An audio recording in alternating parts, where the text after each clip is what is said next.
Assalamu alaikum everyone and welcome to a new session from MAV Health and Wellness Committee. As you all know that Virginia has entered its phase 3 of reopening. And when it comes to reopening, we all know that we entered reopening because of our governor and the logical thinking behind that in phases. But even then, like phase 3 has come and it feels like we are not prepared or we are over prepared for it. So today I have asked my dear friend and a nice active member of our community, Dr. Rashid Chotani, to join us today and give us some insight on what should be a smart step to move. Dr. Chutani is a medical director at IEM. He's an infectious disease specialist, and he's working very closely with different jurisdictions locally and globally in easing down, in working with the different scenarios, like easing down the restrictions and making sure that the community, when it reopens, we are at a safe level. So Dr. Chutani, welcome to my program. Assalamu alaikum. Walaikum assalam, and thank you for having me on the show. It's a pleasure to be with you and in these times specifically talk about a very critical and an important issue. Thank you so much. We also have on our show Sister Taliba Hassan. As you all know, she is the Vice President of Muslim Association of Virginia. She is a very active member. She's a team member. And at the end, she always has some good advice and some good techniques for us. And I hope she brought us some good mental exercises for us today that we really need during COVID time. So Dr. Rashid, you've been working very closely with different jurisdictions. You have a vast experience in infectious disease and epidemiology. We've been tracing numbers. In my show, we've been having different doctors. We were going over the numbers and the cases and how the number were spike, and then there was a plateau, and then all those details. So how do you see Virginia? Where do you see Virginia when it comes to the COVID numbers now? Are we in a safe mode? Should we relax a little bit, or is still you see that even though we are in the lockdown has eased, even if the flags are still red for us?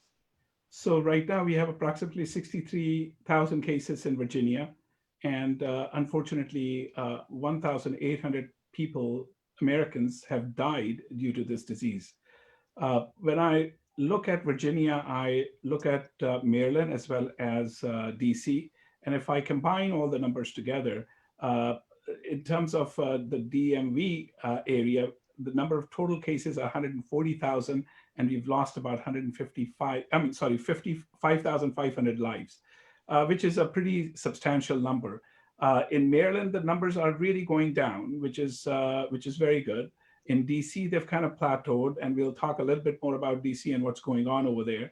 And then in Virginia, the numbers have started going down, then plateaued, and now I see a little bit of notching, increase of number of cases, very small, and as well as an increase in number of deaths. The number of deaths are always 2 weeks behind, or 1 to 2 weeks behind the number of cases. So I feel very strongly that our number of cases are definitely going to go up. And if proper precautions are not instituted, even though we are in phase 3 right now, and these precautions, we'll talk about it, our numbers are going to go up.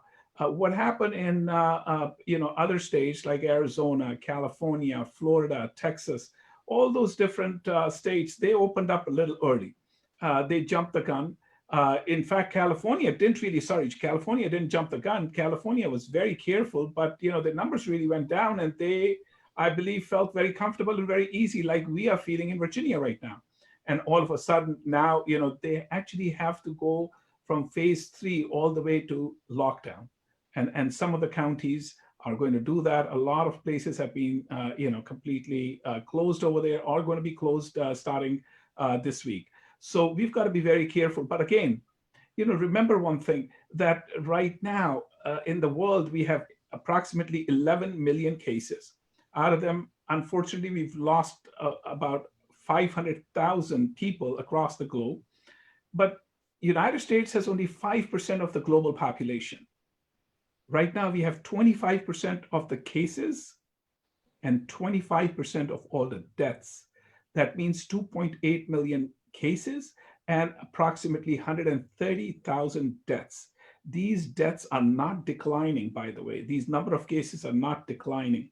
In 2 months, by by end of September, beginning of October, or middle of October, we are expecting to have 50 more thousand deaths in the United States of America. At the minimum, that's the minimum that we are thinking about. We could have at least 100 more thousand deaths. So we've got to be very careful because the virus is still here. So what we did was we controlled it, right? We controlled it by social distancing and doing all kinds of things, shut down, shelter at home. But we what we did was, the reason for that was not to, that doesn't kill the virus. The virus still stays here. But what that does, it gives us an opportunity that if there are more cases, then we should be able to have enough hospital beds for them. We should have enough intensive care unit beds for them. And we will have enough personal protective equipment, PEP, what we call, for these individuals. Right now, we do not have a cure. That means we do not have a medication for it. We do not have a prophylactic. That means we do not have a vaccine for it. And neither of them for the general population is going to be available, in my opinion, till perhaps middle of next year. So there's a very long time that we've got to wait for all of those measures to come by. We do have some medications, but those are specific for people who are in intensive care units. So we've got remdesivir, which has worked, but it's an IV medication. It is just for intensive care, critically ill patients. Dexamethasone has been used, which is a steroid, but that is only used and effective, and we still don't know a lot about it, by the way, only in cases where you are in intensive care.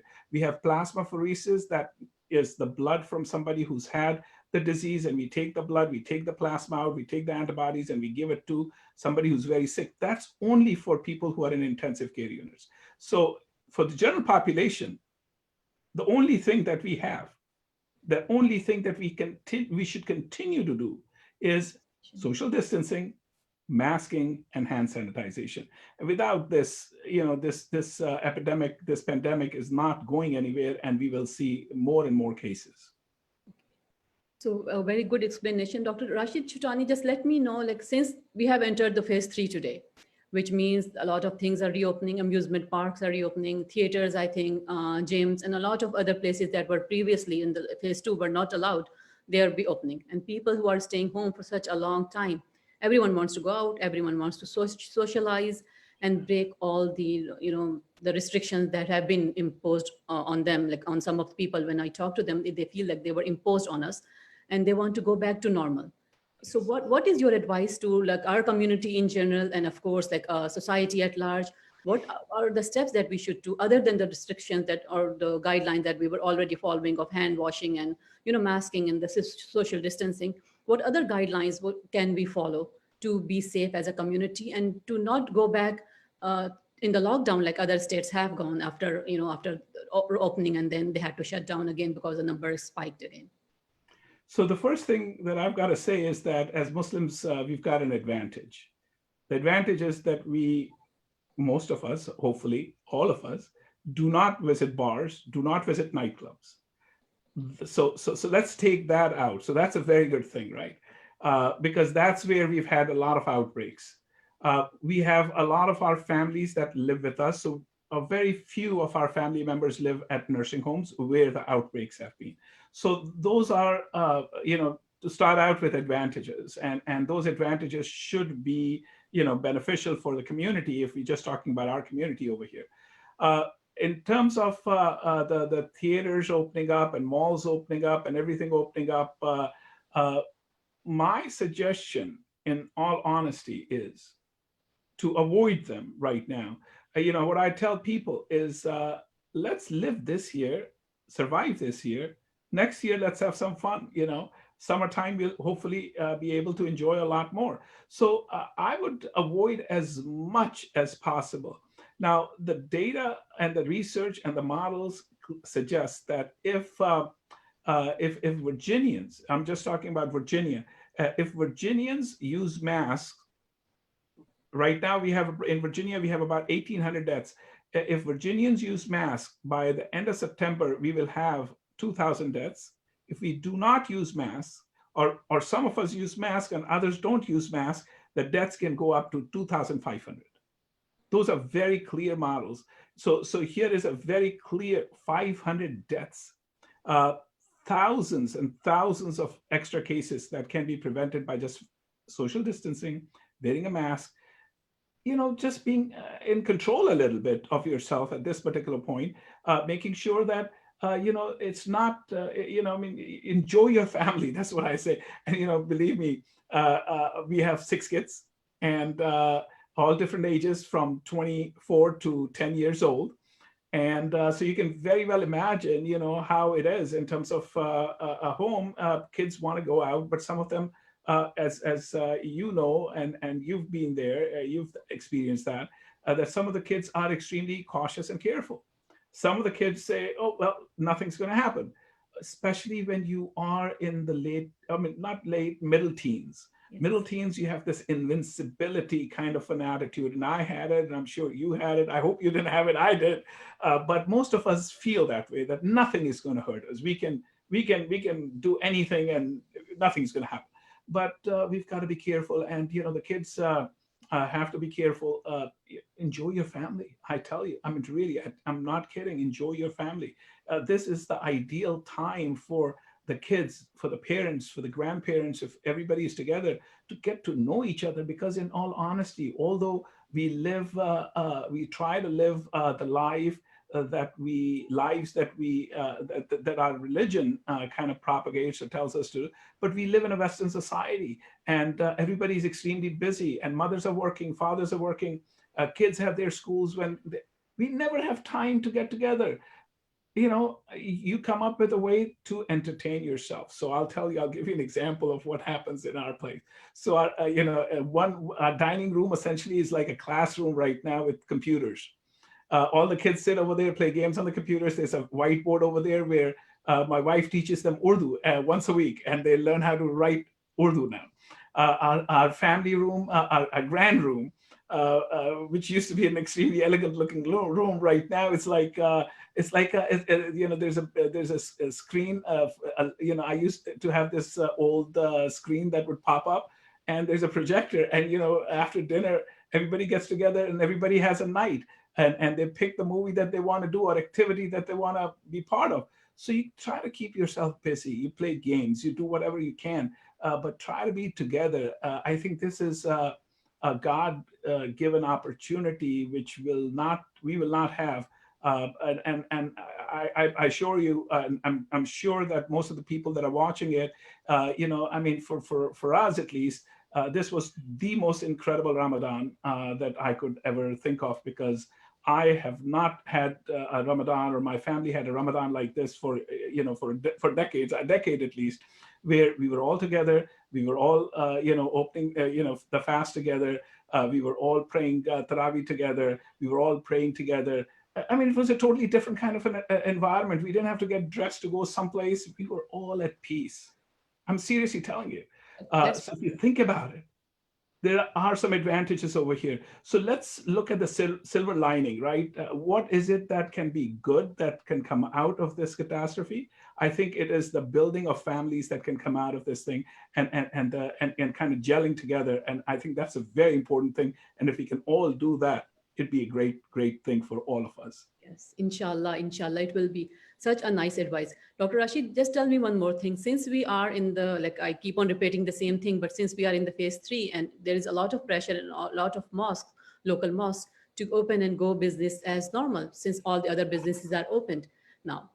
Some massages are open locally and with some restrictions in some of the local mosques. The people are still praying outside. Some others, they are using their courtyards and different scenarios to pray. But there is a lot of pressure on the mosques to open like other businesses and go live as usual. So what advice will you give to our local mosque, like if they should open the buildings, and if they do, what protocols of and equipment they should use in sanitization and other hygienic purposes to keep the community safe? So please give your input on Yes. that. So usually when these protocols are put together by CDC, and I looked at them very carefully, they have taken into consideration churches and synagogues.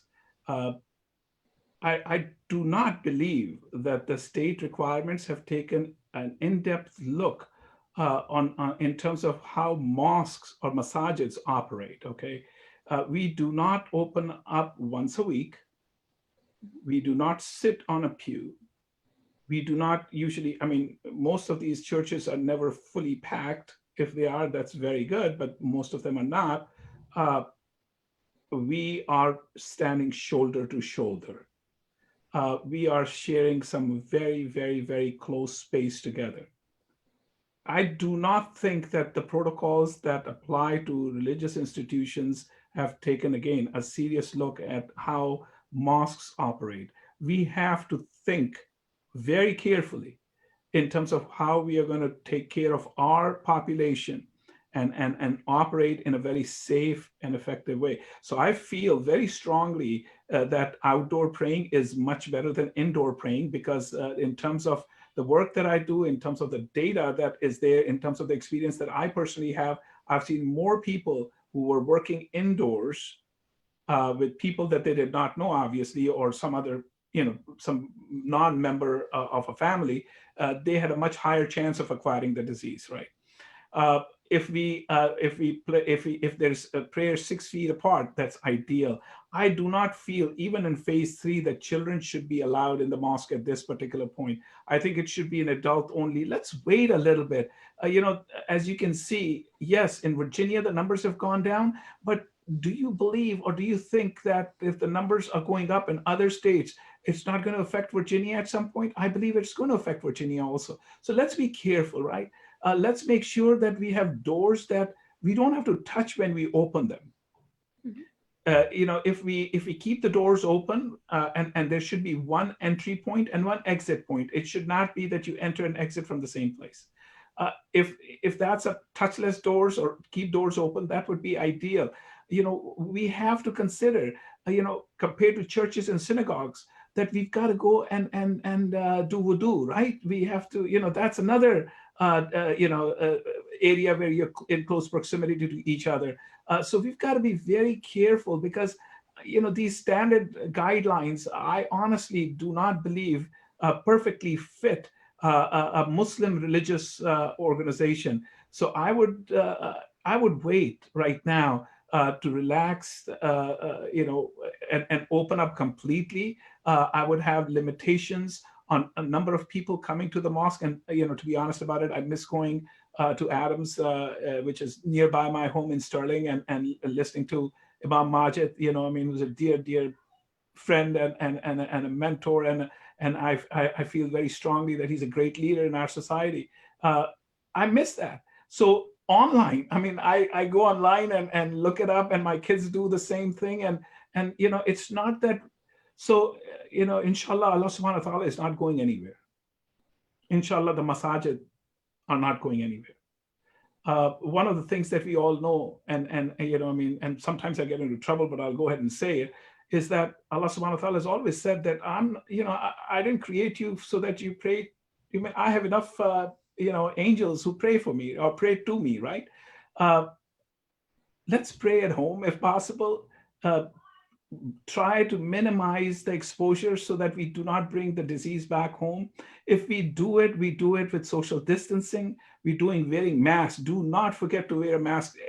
Masks should be mandatory. And anybody not wearing a mask inside a mosque should not be allowed inside the mosque. And I feel very strongly about that. If one of the things that you have to do is, you got to make sure that everybody does wudu at home and not come inside and do wudu over there. That's not such a big deal.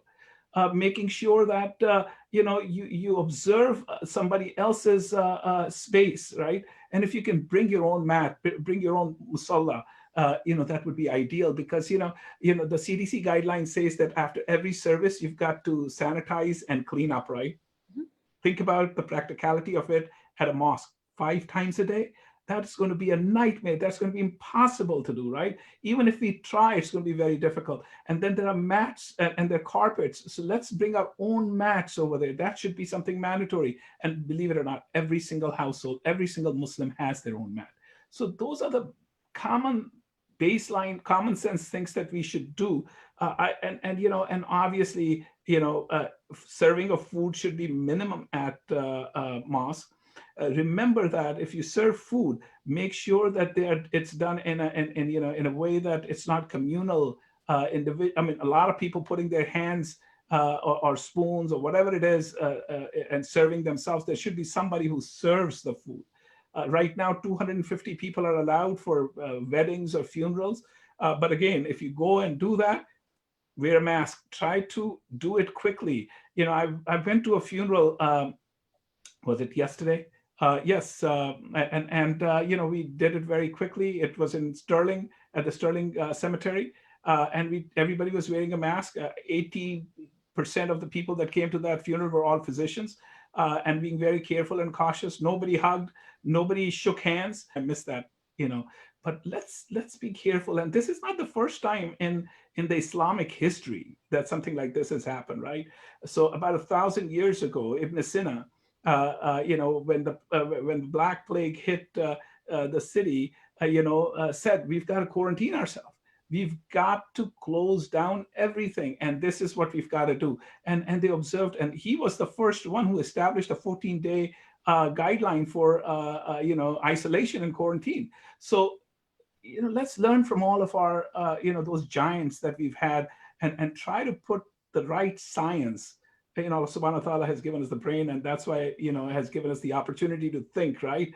And we still are missing one of the greatest things that we used to have in the past, and that is the science part of it. So let's use that. Let's follow the guidelines that the scientists are telling you, the public health folks are telling you. Look at the numbers and data, and just be logical. Look at the numbers, for God's sake. And I don't know what's happening to the country. People are not looking at their numbers. Don't you want to protect yourself and your family? Do you want to put them in harm's way? Would you want your child to, ride a motorcycle without a helmet and smoke a cigar at the same time? No, you don't want that. Do you want your child to do something really dangerous? Well, the virus is still out there. So let's be careful. Thank you so much, Dr. Chotani, with such nice advices. I hope everyone is listening and everyone is following the guideline. The goal here is to be safe. As I always tell my friends, this is just our new normal, and we should be used to of this. And yes. Dr. Chotani, thanks once again for your time, for your advice, and we hope to see you again on our show in the future. Thank you so much. Inshallah, and be safe, and may Allah subhanahu wa ta'ala keep everybody safe, and everybody think before what they do. And if we do that, I think and believe that we will survive, and we should be able to move forward in life. Inshallah. Thank you so much, Dr. Chotani.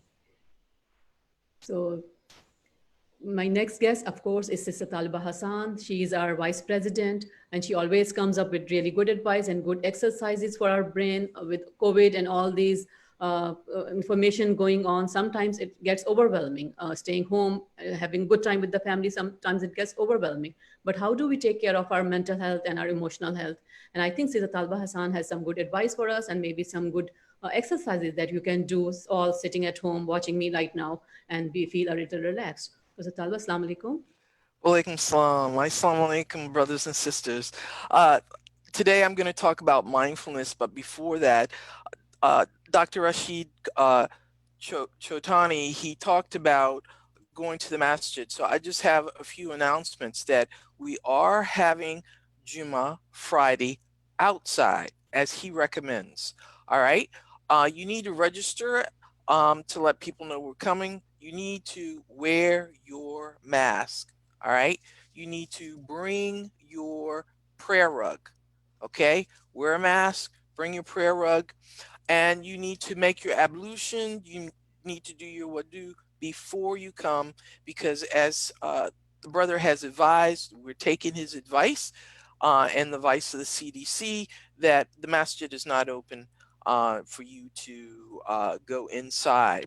Our prayers this week outside of the masjid, for those who will be staying at home, you can watch the 1:30 Jummah on live stream. So you can go to our website, www.darulnoor.org, and watch it. It'll be live streamed or live on Facebook at 1:30. All right. So those who can come, but those who need to stay home, please stay home, be safe. We have lots of virtual activities going on. So please go to our website, take a look. Both Imam Jamal and Imam Abdul Wahad are doing little talks throughout the week. There's something every day. All right. So go in see what time, if it's convenient for you, tune in. But the wonderful thing is we're saving all these videos. You can go back at midnight if you want to and see something that was played earlier today. There are lots of things that go on virtual. So Toastmasters, if you want to learn to speak better, we have a Toastmasters organization, and they're doing virtual every second and fourth Sundays, 2 p.m.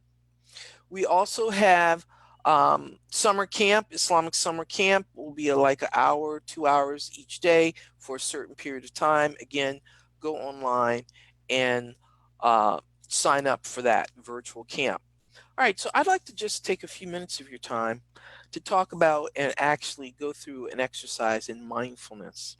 Mindfulness is a natural quality. We all have this ability.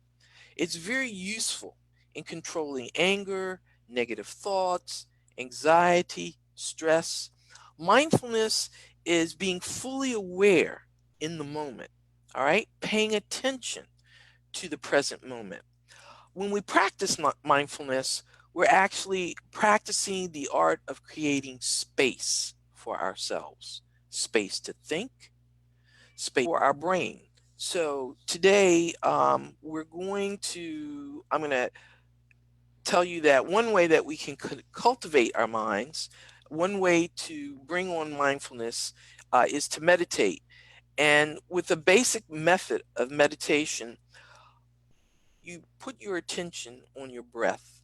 Studies have shown there's evidence that there's a direct link between nasal breathing and improving our cognitive function. And so today, this is a skill. It doesn't take any equipment. All right, you don't need anything special. The goal is to pay attention and to be present in the moment, not to judge yourself. Sometimes thoughts will come through. That's okay. All right. So what I'd like everyone to do right now, I'm sitting in a chair. You could be sitting in a chair. You could be sitting on the floor. You could have your legs crossed. You can even do this laying down. All right. Oftentimes you set a time for yourself. Today, we're only going to be doing this for 3 to 5 minutes. And you basically, while you're being mindful and breathing, today we're going to practice breathing. That's the basic, learning to breathe. Notice your body. All right. If you're in an uncomfortable position, then get in a more comfortable one. And when we start, I want you to actually feel your breath. And so I'll be walking you through, and then it'll get to a time where I'm going to not say anything. But the first minute or so, I will be walking us. And notice what your mind might wander. That's okay. Just go back to your breathing. All right. So I do mindfulness oftentimes. You can do it anytime. When you're angry, you should stop, breathe, and be. All right. It's a good way to calm yourself. Oftentimes in the morning, right after Fajr, I have a few minutes and I will spend some time breathing. You do not need to make any sounds, but you've heard om. All right. So if it's right after Fajr, oftentimes, so I'm in the position, and oftentimes just to help me stop what I'm doing and tune into myself, I'll go Aleph, Lam, Mim. So close your eyes. Aleph, Lam, Mim. And breathe in and breathe out. You do not have to keep the rhythm that I'm breathing in and breathing out. You can find your own rhythm. Breathe in through your nose. Breathe out through your nose. Breathe in through your nose. Breathe out through your nose. Feel the air go across that space between your upper lip and the entrance to your nose. See if you can feel the air coming across, entering your nose. Breathe in, breathe out. As you breathe in, your stomach should go outward, and as you breathe out, As you exhale, it should go in. Breathe like a baby. Babies are born breathing correctly. Breathe in, breathe out. If a thought comes through your mind while you're breathing, observe it. Don't get upset. It will go away. Breathe in, breathe out. Say you feel a pain in your ankle. That's okay. Observe it. As you breathe in, think about sending the oxygen from your lungs through your bloodstream to that pain in your ankle. It will go away. It may intensify and then it will fade. So let's breathe for a minute or two.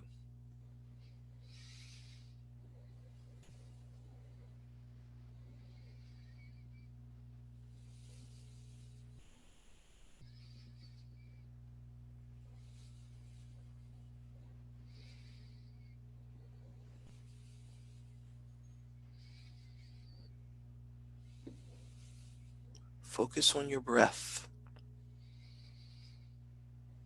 Breathe in through your nose. Breathe out through your nose.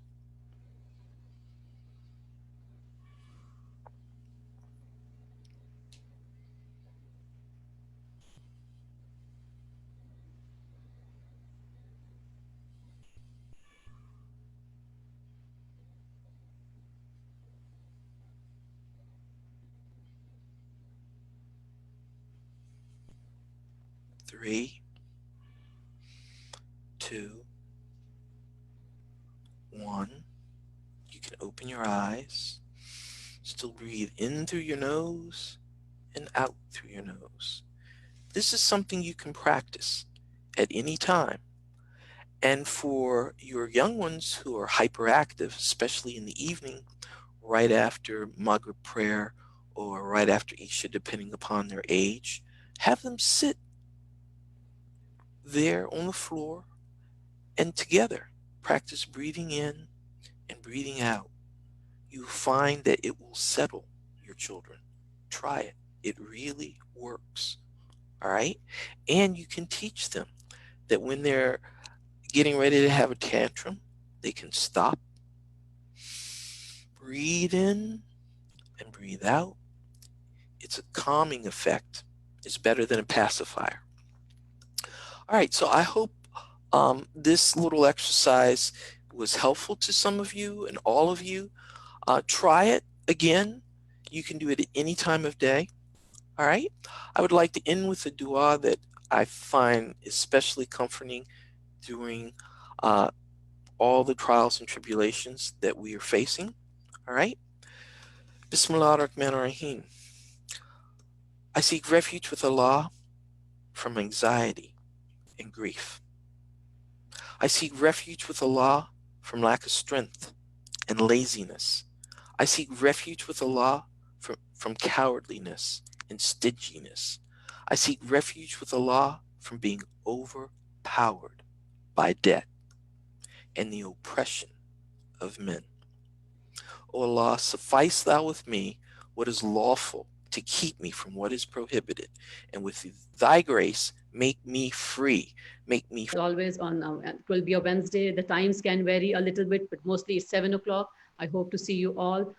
By then, inshallah, stay safe, keep care of yourself. If you have any questions, you can email me at health-wellness@darunnoor.org, or you can leave a comment under our videos. Inshallah, stay safe, and we'll see you again on 15 days on a Wednesday. Assalamu alaikum, everyone.